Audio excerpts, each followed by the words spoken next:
Bab 65. Jodohku Mas Duda Jutek. Plak. Dengan gemas pria itu menabok bakong istrinya yang bohai, membuat Nahla mencibir kesal. Ish, apa sih Mas? Resek.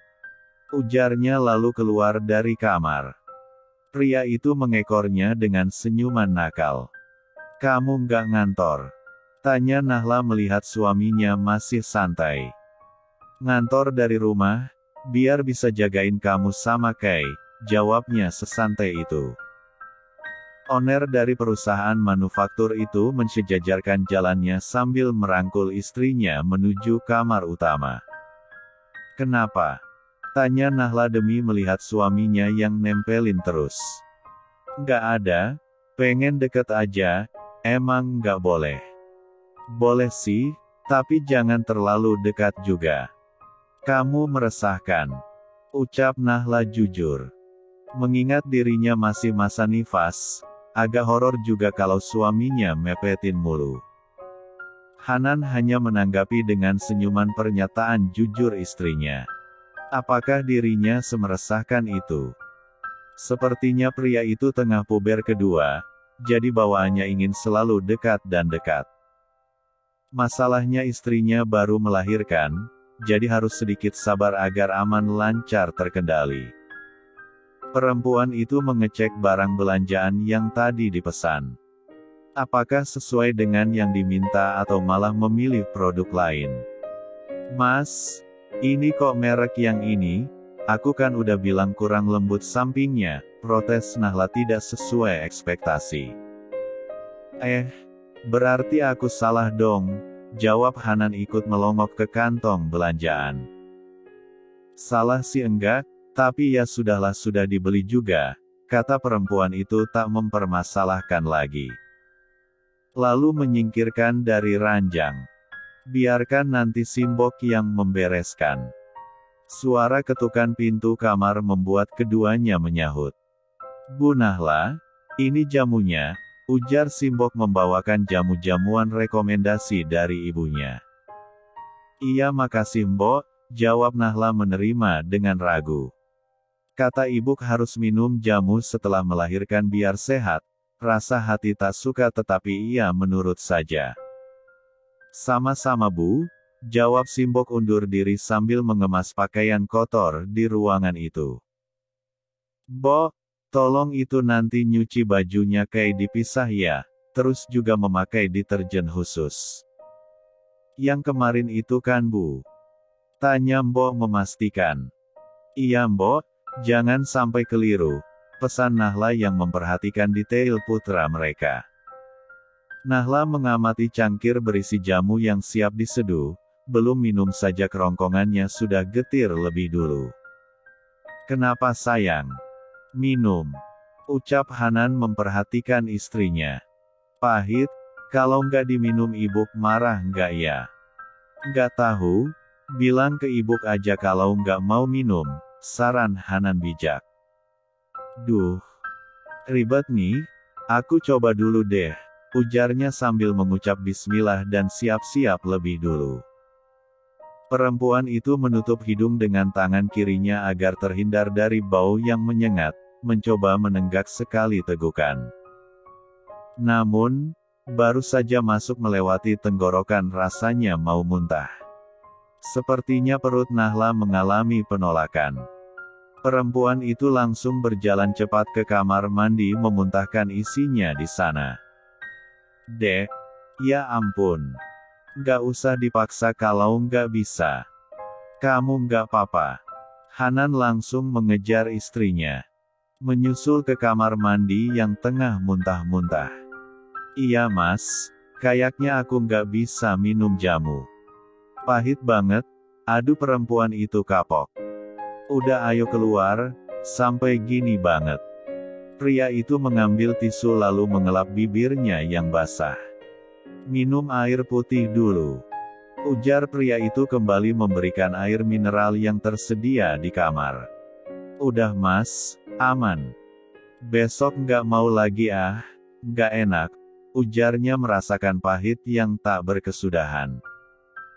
Perempuan itu sampai makan banyak hal, dan buah-buahan segar karena rasanya masih seperti tertinggal. Nahla kenapa? Nggak bisa minum jamu Buk, dimuntahin semuanya, jawab Hanan sesuai kronologi yang ada. Loh, beneran? Jamu emang pahit, Nduk. Dikasih gula aren kalau mau agak manisan dikit.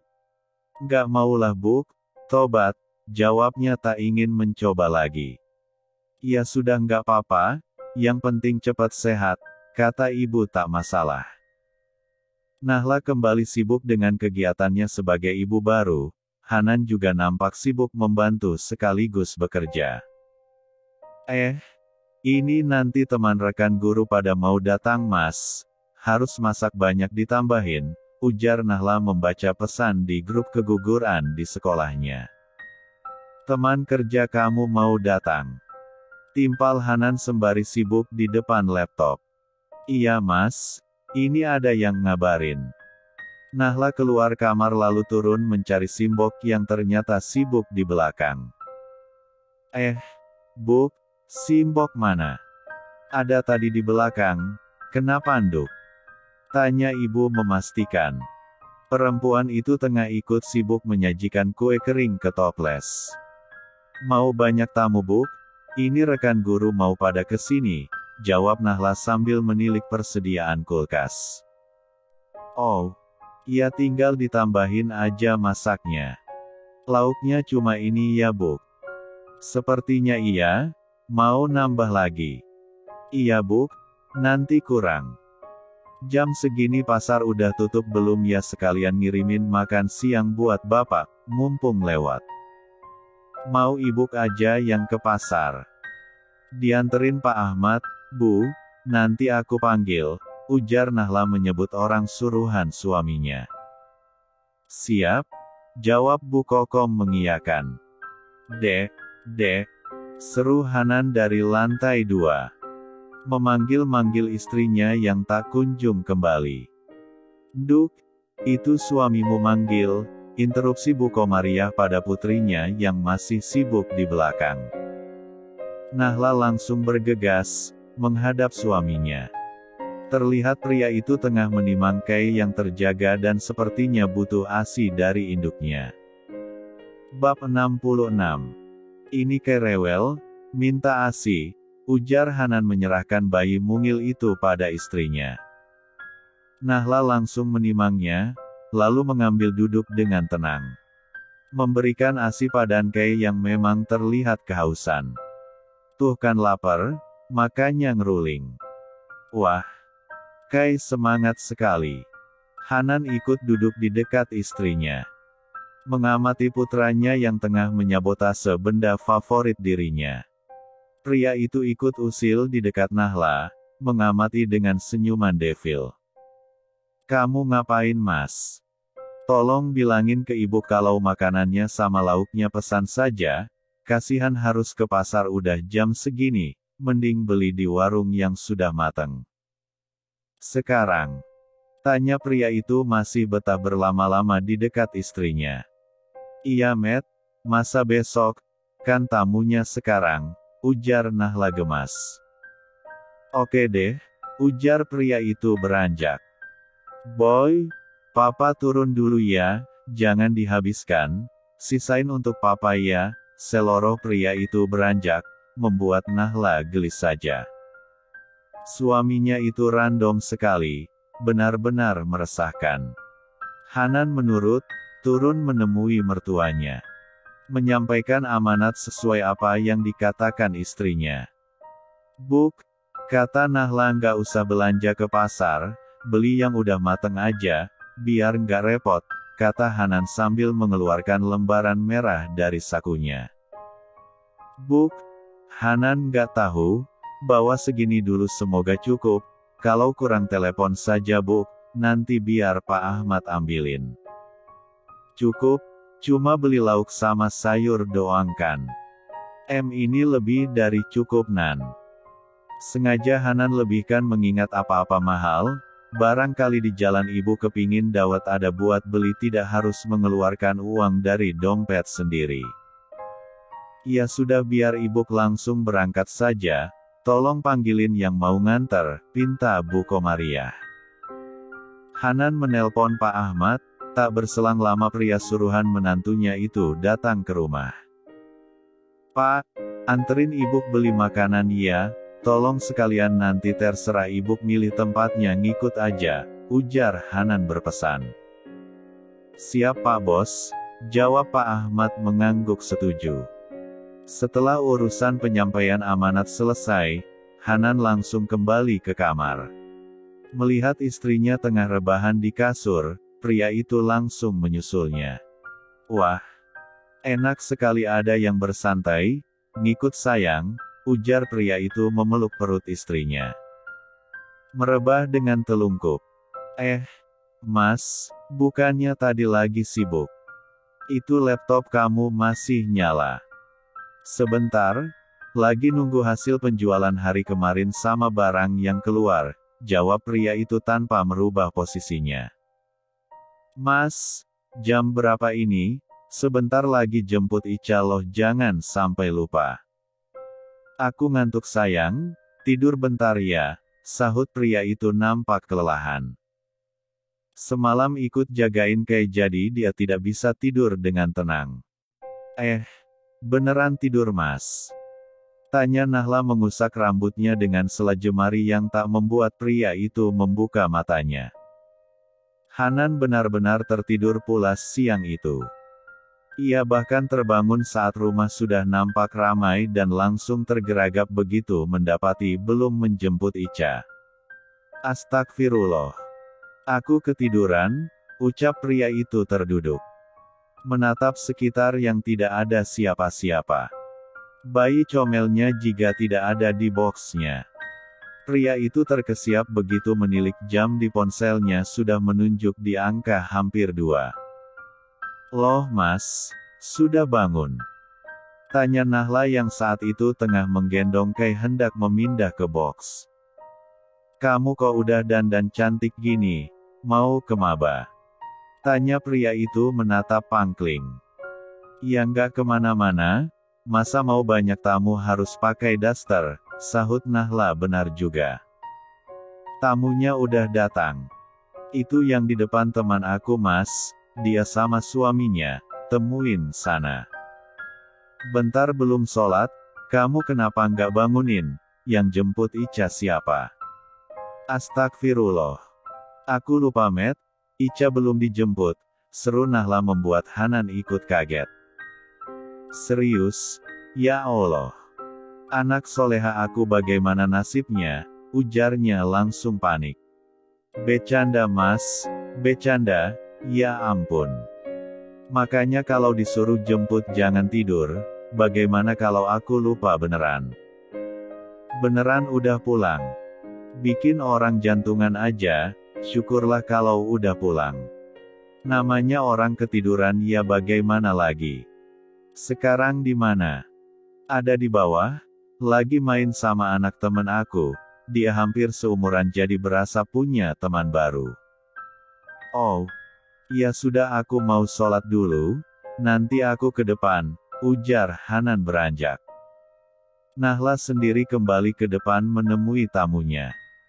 Disusul Hanan yang ikut menyapa ke ruang tamu. Mereka bercakap-cakap cukup asyik. Kebetulan sahabat Nahla itu membawa suaminya jadi mereka seperti klop. Dua bapak yang saling mengobrol. Kayaknya kita sudah harus pulang nah, sehat-sehat terus ya. Apaan buru-buru? Masih jam segini juga. Ayo makan dulu, itu udah disiapin. Duh. Jadi ngerepotin banget ini mah, kita langsung aja pamit. Aku ngambek loh kalau nggak mau makan, itu anak kamu juga masih asyik main, sekalian disuapin, ayo cepetan makan dulu. Jadi ngerepotin beneran ini, ujarnya sungkan. Enggak lah emang udah ada, jangan sungkan ambil yang banyak. Ayo mas, itu diambil monggo. Seru Nahla pada suami dari sahabatnya. Akhirnya mereka makan siang bersama mumpung ada Besti. Kebetulan memang Nahla dan Hanan juga belum makan siang. Bab 67. Setelah sahabat Nahla pulang, sorenya kedatangan banyak tamu dari rekan guru yang sudah mengabari sedari pagi. Nahla sangat berantusias menyambut mereka semua. Masya Allah. Sampai juga akhirnya, selamat datang di rumah kami, sambut Nahla sumringah. Saling berjabat tangan dan yang perempuan tak lupa cipika-cipiki. Selamat Bu Nahla, ikut senang atas kelahiran putranya, ucap Pak Agam di deretan terakhir. Terima kasih Pak, Alhamdulillah, mari silahkan duduk, ucap perempuan itu mempersilahkan tamunya. Hanan yang saat itu ada di rumah ikut menyapa dan menyalim tamu-tamu istrinya. Tak terkecuali Pak Agam yang dulu sempat membuatnya cemburu lantaran perhatian dengan Nahla. Simbok dan Bu Kokom seketika langsung dibuat repot mengeluarkan jamuan. Sementara Nahla dan juga Hanan nampak duduk menemani tamu mereka. Senangnya udah lahiran, ternyata bener ya Bu, tinggal nunggu pagi sorenya aja. Padahal siangnya masih ngajar loh, ucap salah seorang guru penuh obrolan. Iya, berasa banget kayak mimpi, Alhamdulillah. Besok masuk kerja udah langsing. Hihihi, jawab Nahla terlihat sumringah. Menunjuk kue basah buatan Bu Kokom. Beberapa di antara mereka mulai mengambil jamuan yang tersedia sembari mengobrol banyak hal. Urusan ibu-ibu mendadak heboh seketika. Tak lupa tekan bapak-bapak ikut nimbrung dengan topik lainnya. Besok ngumpul di mana lagi ini? Siapa yang mau punya gawe hayo? Bu Sri menatap beberapa orang di sana dengan candaan. Pak San mungkin mantu ya Pak, ceweknya udah selesai kuliah kan. Doain aja Bu, sebentar lagi kalau udah waktunya pasti sampai. Wah, Pak Agam ini, udah deket nih pasti, timpal Bu Sri. Jangan pada julid ya ibu-ibu, nanti saya pulang loh. Ujarnya berseloroh penuh candaan. Seketika jawaban dengan gaya merengut itu membuat mereka tertawa riang. Mas, lihatin Kay dulu dong, takutnya bangun, kata Nahla setengah berbisik. Hanan beranjak menurut ke kamar, pria itu tak kembali cukup lama membuat Nahla akhirnya menyusul. Dek, kasih ASI dulu itu udah melek dari tadi, ujar pria itu yang baru saja menimangnya. Kenapa nggak manggil? Aku mana keasyikan ngobrol di bawah. Iya, yang ketemu sama pengagum rahasia, sumringah bener, cibir Hanan mengarah pada satu nama. Jangan gitu Mas, dia baik loh, kasih kado kemarin. Paketan yang besar itu dari Pak Agam. Pantesan semangat 45. Astagfirullah. Orangnya masih ada di bawah loh, jangan ngajak ribut. Cie. Diam-diam ada yang cemburu. Hanan malah dicie-ciein, membuat pria itu sedikit kesal. Namun, tak sampai hati marah juga. Setelah memberi ASI Kay, Nahla kembali menemui mereka yang tengah dalam jamuan makan. Udah kenyang? Tinggal lihat dedeknya. Ayo, siapa yang mau cepat menyusul punya anak? Minta bedak loh, ucap Nahla menuruti mitos menjenguk bayi. Aku pengen punya anak, tapi belum ada yang siap ini gimana Bu? Sahut Pak Agam ngasal saja. Wah, semoga disegerakan ya Pak, ketemunya. Hihihi. Aminin dulu. Sana ibu-ibu yang mau nambah bisa langsung nengok bayinya. Beberapa ikut menjenguk ke kamar sambil mendoakan untuk putra mereka. Tak lupa bingkisan cantik dan amplop dihadiahkan untuk Bu Nahla. Wah, jadi ngerepotin nih, makasih banyak udah pada datang. Selamat ya Bu, cepat sehat, cepat pulih, kayak jadi anak soleh. Ucap Bu Sri diikuti lainnya meninggalkan doa. Amin. Terima kasih banyak, harusnya pada main dulu. Senang sekali pada datang. Sudah sore, besok kalau Bu Nahla punya anak lagi pasti kita ke sini lagi. Wah, baru aja Bu, jangan cepet-cepet juga. Amin, jawab Hanan menimpali dengan semangat. Seketika membuat orang-orang tersenyum mengangguk penuh doa. Sepeninggal tamu-tamu mereka, rumah nampak berantakan. Piring kotor dan semuanya sudah dieksekusi Simbok. Giliran Bu Kokom yang mau mandiin Kai dulu sebelum pulang dijemput bapak. Asyik. Aku mau lihat dedek dimandiin nenek, ujar Ica kegirangan. Sedari tadi tertahan di kamar karena banyak tamu di luar. Aku mandi juga ah, mumpung ibu belum pulang ada yang jagain Kai, ujar perempuan itu beranjak. Aku juga, gerah ini.